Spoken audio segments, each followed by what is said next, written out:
in SST College of Arts and Commerce. This is SST Edupedia. Myself, Professor Sambhaji Khandekar. Today we are going to discuss topic on the Unified Movement of Maharashtra. संयुक्त महाराष्ट्र चळवळ आणि त्या संयुक्त महाराष्ट्र चळवळीतील वेगवेगळे टप्पे आणि त्यामध्ये दिलेलं महाराष्ट्राचं योगदान याविषयी आज आपण आजच्या प्रकरणात चर्चा करणार आहोत. प्रामुख्याने महाराष्ट्राची निर्मिती कधी झाली, केव्हा झाली आणि ती होण्यापाठीमागची काय पार्श्वभूमी आहे या सगळ्या प्रश्नांची उत्तरं थोडक्यात आपल्याला या प्रस्तावनेतून पाहायला मिळणार आहेत. आपण पाहू शकतो समोर महाराष्ट्राचा हा जो नकाशा आहे, भारतीय रचनेमध्ये महाराष्ट्राचं भौगोलिक स्थान हे अतिशय महत्त्वाचं आहे. 720 किनारपट्टीचा समुद्र किनारा लाभलेला आहे. त्याचबरोबर महाराष्ट्राच्या भौगोलिक सीमा ज्या आहेत त्या महत्त्वाच्या राज्यांशी निगडीत असल्यामुळे ब्रिटिशांचं आणि तत्पूर्वी असणाऱ्या महासत्तांचं एक व्यापार केंद्र म्हणून महाराष्ट्राची ओळख आपल्याला पाहायला मिळते. सो अशा पद्धतीने हा महाराष्ट्र आहे. महाराष्ट्राची निर्मिती आणि त्याचा इतिहास थोडक्यात समजून घेण्यासाठी आपल्याला पुढील काही टप्प्यांचा विचार करावा लागणार आहे. संयुक्त महाराष्ट्र समिती. आता महाराष्ट्राचं आंदोलन म्हटलं किंवा संयुक्त महाराष्ट्र चळवळ म्हटली तर पहिलं नाव येतं ते म्हणजे संयुक्त महाराष्ट्र समितीचं.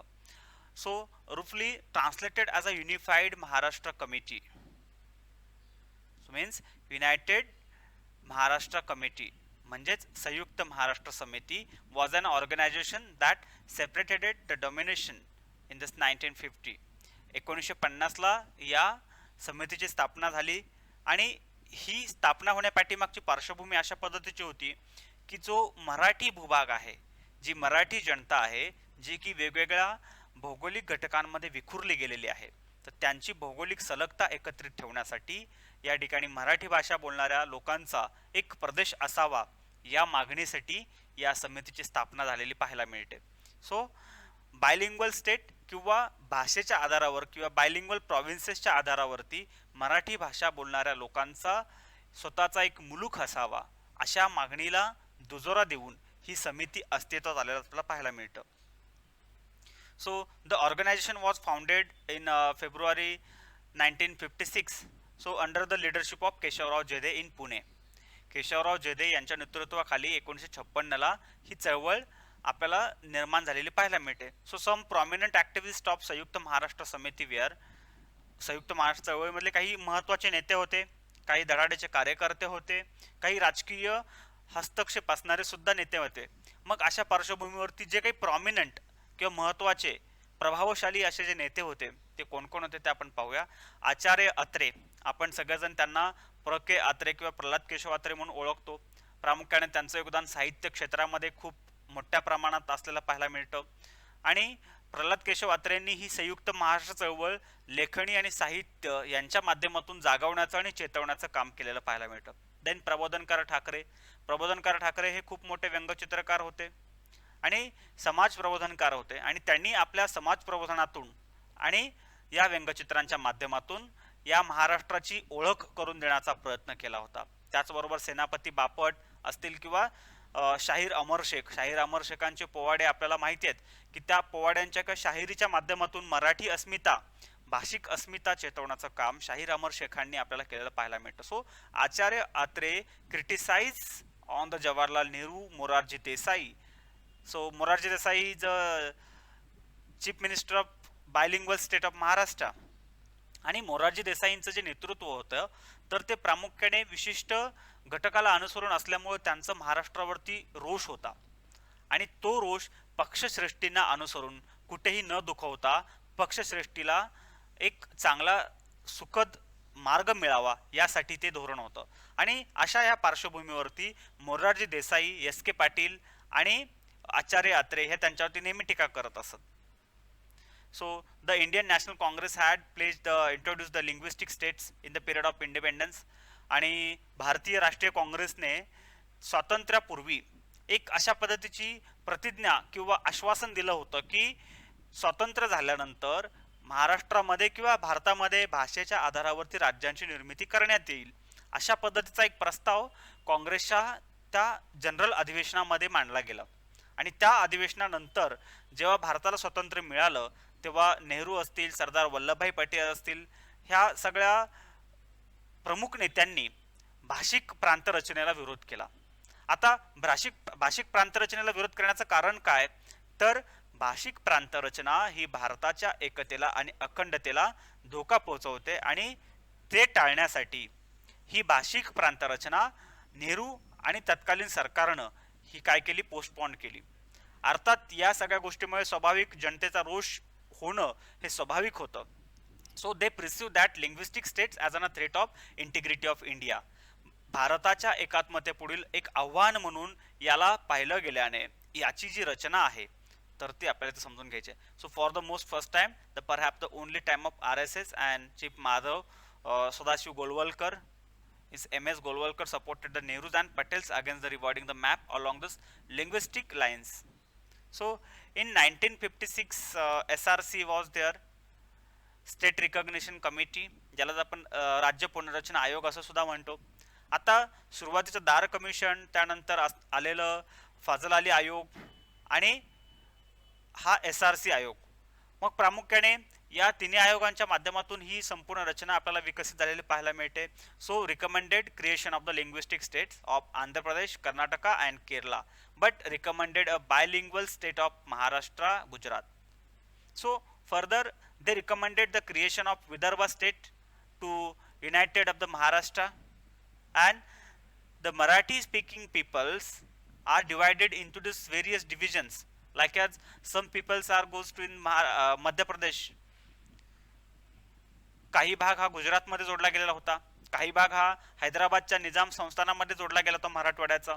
म्हणजे अशा पद्धतीने हा जो मराठी भाग आहे तर तो भाषिक आधारावरती एक नसून तो विखुरला गेलेला होता आणि ही विखुरला गेलेल्या भागाची जी रचना आहे तर ती एकत्र आणण्यासाठी या चळवळीची सुरुवात आपल्याला झालेली पाहायला मिळते. So this led the creation of the procedure movement of Samyukta Maharashtra movement. So संयुक्त महाराष्ट्र परिषद inaugurated on in this 1956. So causing is a leadership the Keshavrao Jede in the whole party. The meeting was held in the Pune and Sayukta Maharashtra Samiti was founded in 1956. So SM Joshi, Shripad Amrut Dange, S.A. Dange, then N.G. Gore, Pralhad Keshav Atre. So असे जे काही महत्त्वाचे नेते होते त्यांनी ही चळवळ पुढे चालवण्याचं आणि त्याला पुढे ऊर्जा देण्याचं काम सुद्धा केलेलं होतं. आणि याचबरोबर एक अशी एक महत्त्वाची घटना घडली होती ती म्हणजे संयुक्त महाराष्ट्राचं जेव्हा आंदोलन चालू होतं आणि त्या आंदोलनाच्या दरम्यान एक जी रचना होती की अस्मिता होती, त्या अस्मितेचा उदय खूप मोठ्या प्रमाणात झालेला पाहायला मिळतो. That is the assertion of identity on the basis of language. So those people who have speaking the Marathi, so they demanded on the basis of language the separate state of Maharashtra. So मग अशा पद्धतीची जेव्हा अस्मिता निर्माण झाली आणि भारताचे अर्थमंत्री चिंतामणराव देशमुख, ज्यांना आपण सीडी देशमुख म्हणून ओळखतो, मग त्यांनी आपल्या त्या पदाचा राजीनामा दिला. का तर मराठी जनतेवरती जो रोष केंद्र सरकार आणि संस्थांच्या माध्यमातून होत आहे तर त्यांचा एक निषेध म्हणून हा या ठिकाणी त्यांनी राजीनामा दिलेला आपल्याला पाहायला मिळतो. So in January 1956 that demonstrators were was upon the police Flora Fountain in this Mumbai. आता ही घटना खूप महत्त्वाची आहे कारण मुंबईच्या फ्लोरा फाउंटन इथे एक महत्त्वाची घडामोड घडली. त्या ठिकाणी तिथेच खऱ्या अर्थानं ह्या चळवळीचा आपल्याला एक उद्रेक झालेला पाहायला मिळतो. तिथे एक सिक्वेंटली जे हुतात्मा चौक जो आहे त्या ठिकाणी काय झालं तर गोळीबार झाला आणि त्या ठिकाणी काही आपले मराठी भाषिक चळवळीतले जे कार्यकर्ते होते, आंदोलक होते, त्यांच्यावरती गोळीबार केल्याने ते शहीद झाले होते. So it is estimated that 105 peoples were shot in the security forces during the period of agitation and the different places. महाराष्ट्रातल्या वेगवेगळ्या भागामध्ये हे आंदोलन चालू होतं आणि त्या एकूण आंदोलनामध्ये 105 हुतात्मे हे शहीद झाले होते. आणि महाराष्ट्राच्या संयुक्त महाराष्ट्राच्या या चळवळीमध्ये या 105 हुतात्म्यांचं बलिदान हे खूप महत्त्वाचं आहे. कारण का तर या बलिदानाच्या आधारावरच एक दबाव केंद्र सरकारवरती बनला आणि त्या दबावाच्या पोटी केंद्र सरकारला महाराष्ट्रापुढे झुकावं लागलं आणि भाषेच्या आधारावरती राज्याची निर्मिती करून द्यावी लागली. सो द संयुक्त महाराष्ट्र समिती अचीव्ड इट्स गोल ऑन 1 मे 1960. म्हणजे अशा पद्धतीने जेव्हा स्टेप बाय स्टेप समित्या नेमल्या गेल्या, समित्यांनी शिफारशी केल्यानंतर त्याचा अभ्यास सुरू झाला, त्या शिफारशी नाकारल्यानंतर जनतेचा उद्रेक झाला आणि त्या उद्रेकातून पुन्हा प्रतिक्रिया उमटू लागल्या आणि यातून संबंध राजकीय प्रक्रिया ही ढवळून निघालेली होती. आणि असं हे स्टेप बाय स्टेप आंदोलन चालू असताना अखेरीस 1 मे 1960 रोजी संयुक्त महाराष्ट्राची स्थापना आपल्याला झालेली पाहायला मिळते.